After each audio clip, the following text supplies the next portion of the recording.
ചികിത്സാ രീതികളുടെ ഈ നിരക്ക് പബ്ലിക്കായിട്ട് പ്രദർശിപ്പിക്കണമെന്നുള്ളൊരു നിർദ്ദേശം ഉണ്ടായിരുന്നു. പക്ഷേ അത് കഴിഞ്ഞ ഗവൺമെൻറ് വലിയ ഇതൊക്കെ പറഞ്ഞെങ്കിലും ഒന്നും അത്ര പ്രാവർത്തികമായിട്ടില്ല. അതിന് ചില സാങ്കേതിക വിഷയങ്ങളുണ്ട്, അത് സത്യമാണ്.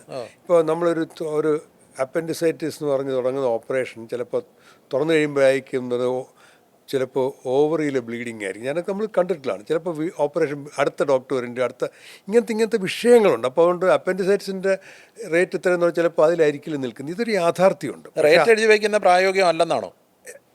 ഒരു ജനറലായിട്ട് റേറ്റ് വേണം, ജനങ്ങൾക്ക് വേണം. അത് റേറ്റ് പാടില്ല എന്നൊരു തെറ്റാണ് ഞാൻ പറഞ്ഞു. പക്ഷേ ഈ റേറ്റ് കൃത്യമായിട്ട് ചിലപ്പോൾ പാലിക്കാൻ പറ്റാത്തത് രോഗത്തിൻ്റെ ഗുരുതരാവസ്ഥ കൊണ്ടൊക്കെ അങ്ങനെ ആയിരിക്കും. ഇപ്പോൾ ഒരു സാധനം പോലെ ആയിരിക്കില്ല ചികിത്സയുടെ കാര്യത്തിൽ, അത് യാഥാർത്ഥ്യമുണ്ട്. അപ്പോൾ അത്തരം ചർച്ചകൾ നടക്കുകയാണ്.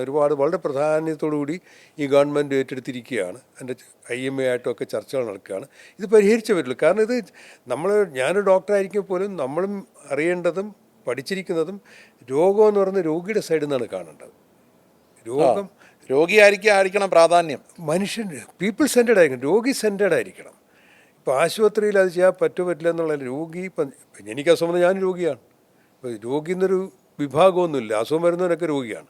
അപ്പോൾ അവരുടെ സൈഡിൽ നിന്ന് കാര്യങ്ങളെ കാണാനായിട്ട് മെഡിക്കൽ സമൂഹവും ഒക്കെ പഠിക്കണം, ഗവൺമെൻറ്റും ശ്രദ്ധിക്കണം. അതാണ് അപ്പോൾ പ്രശ്നം പരിഹരിക്കപ്പെടും.